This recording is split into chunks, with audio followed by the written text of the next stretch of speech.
ကဘာအောက်ချီကတကယ်ကဘာဦးဒေါနဲ့ကြီးရဲ့ဝင်ပေါက်သို့မဟုတ်အံ့ဘွယ်ကူကြီးဂျာလှိုင်ကူလားကဘာအသက်လား1992ခုနှစ်တုန်းကဗီယက်နမ်နိုင်ငံရဲ့ဒေါနဲ့ကြီးတစ်ခုထဲမှာတစ်ခုတ်သမားတယောက်ကထူးဆန်းတဲ့လိုက်ကူအဝတစ်ခုကိုမတော်တဆရှာဖွေတွေ့ရှိခဲ့ပါတယ်။အဲဒီကူပေါက်ထဲကနေလေပြင်းတွေတိုက်ခတ်နေပြီးကူအောက်ခြေစီကနေမြည်ရည်စည်းတံလိုမျိုးအတန်တွေကိုလည်းကြားနေရတာပါ။ဒါပေမဲ့သူကအောက်ကိုဆင်းမကြည့်ရဲခဲ့ပါဘူး။နောက်ရက်ကျမှလက်နေဓမီနဲ့ပြန်လာရှာတဲ့အခါမှာတော့အဲဒီကူပေါက်ကြီးကပျောက်ဆုံးသွားခဲ့ပါပြီ။နှစ်ပေါင်းများစွာကြာအောင်ပြန်လိုက်ရှာဖွေပြီးတဲ့နောက်2009ခုနှစ်မှာတော့သူက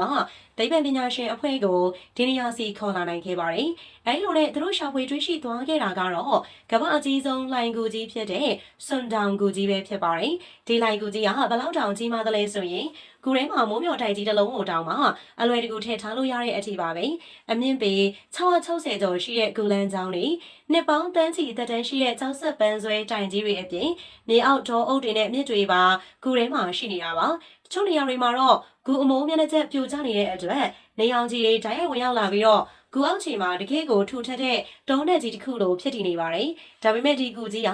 လာပါသလောက်အလွန်လဲအန်ဒီရများလာပါတယ်။2018ခုနှစ်မှာတော့ရင်ကုတ်သမား3ယောက်ဟာဂူတွေကရေအောက်လိုင်ကောင်းအသစ်တစ်ခုကိုမတော်တဆထပ်မံပြီးတော့တွေ့ရှိခဲ့ကြပါသေးတယ်။အဲဒီလိုင်ကောင်းကအနက်ပေ390ကျော်ရှိပြီးတော့ဘယ်လောက်ထိရှည်လျားသလဲဆိုတာကိုတော့ဒီကနေ့ထက်ထိမဝေခွဲနိုင်ကြသေးပါဘူး။2013ခုနှစ်ကစလို့ကမ္ဘာလိပ်ခီးတဲ့တွေကိုစွန်တောင်ကူရဲပေးဝင်ခဲ့ပေမဲ့လေဒီခီးစဉ်ကတာမန်ဆယ်ဖီရယုံခီးစဉ်မျိုးတော့လုံးဝမဟုတ်ပါဘူး။ဘာလို့လဲဆိုတော့တောနက်တွေမြစ်တွေနဲ့ကြောက်တောင်တွေကိုကြော်ဖြတ်ရပြီးတော့ရက်ပေါင်းများစွာကြာအောင်လမ်းလျှောက်ရလို့ပါပဲ။ညဘက်တွေမှာဆိုရင်လေဒီကန်ကူကြီးကအတွင်းထဲမှာပဲစကန်ချတဲထိုးပြီးတော့အိတ်ဆက်ကြရပါတယ်။တော့ရောက်ဖူးတဲ့သူတွေကတော့ဒီနေရာကိုကဘာပေါ်မှာအန်အောစရာအကောင်းဆုံးနေရာလို့တင်စားပြောဆိုကြပါတယ်။ဒါပေမဲ့ကဘာပေါ်မှာချူးစတဲ့လိုက်ကူဆိုလို့စွန်တောင်ကူတစ်ခုတည်းရှိရတော့မဟုတ်ပါဘူး။အင်ဒိုနီးရှားနိုင်ငံ Flores ကျွန်းပေါ်ကလိုက်ကူတစ်ခုထဲမှာလည်းသိပ္ပံပညာရှင်တွေက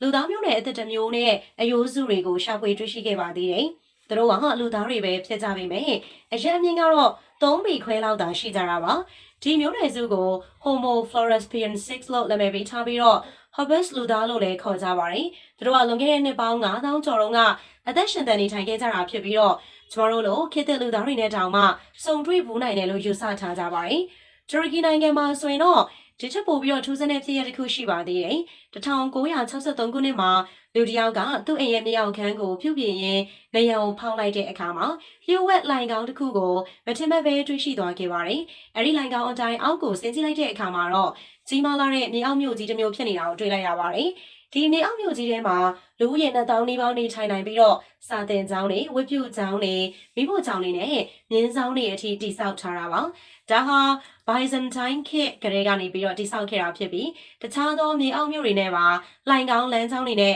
အချင်းချင်းချိတ်ဆက်ထားတာဖြစ်ပါတယ်။စတဲ့ဒီနေ့ပြပြပေးခဲ့တာကတော့ကျမတို့နေထိုင်တဲ့ကမ္ဘာမြေကြီးရဲ့အောက်ခြေမှာလျှို့ဝှက်ဆန်းပြတဲ့ဒုံးနဲ့ကြီးတွေမြေအောက်မြို့ကြီးတွေပျောက်ဆုံးသွားတဲ့လူသားမျိုးနွယ်စုတွေနဲ့မမြင်ဘူးသေးတဲ့တတဝါဆန်းနေအပြင်ဒီကနေ့တည်းထိလူသားတွေလုံးဝမသိရသေးတဲ့လျှို့ဝှက်ချက်တွေအများကြီးရှိနေပါသေးတယ်ဆိုတဲ့အကြောင်းကိုပြောပြပေးခဲ့တာပဲဖြစ်ပါတယ်။ပရိသတ်တို့အနေနဲ့ဒီထက်ပိုပြီးတော့စိတ်ကြည်နက်စရာကောင်းတဲ့ဗီဒီယိုတွေကိုကြည့်ရှုဖို့စတဲ့ရဲ့ Shake It Online TV page လေးကို follow လုပ်ထားပြီးဖို့တောင်းဆိုလိုက်ပါတယ်။ကြည့်ရှုပေးတဲ့အတွက်လည်းအားလုံးကိုကျေးဇူးတင်ပါတယ်။နောက်ထပ်ဗီဒီယိုတင်ဆက်မှုမှာပြန်လည်ဆုံတွေ့ပါမယ်ရှင်။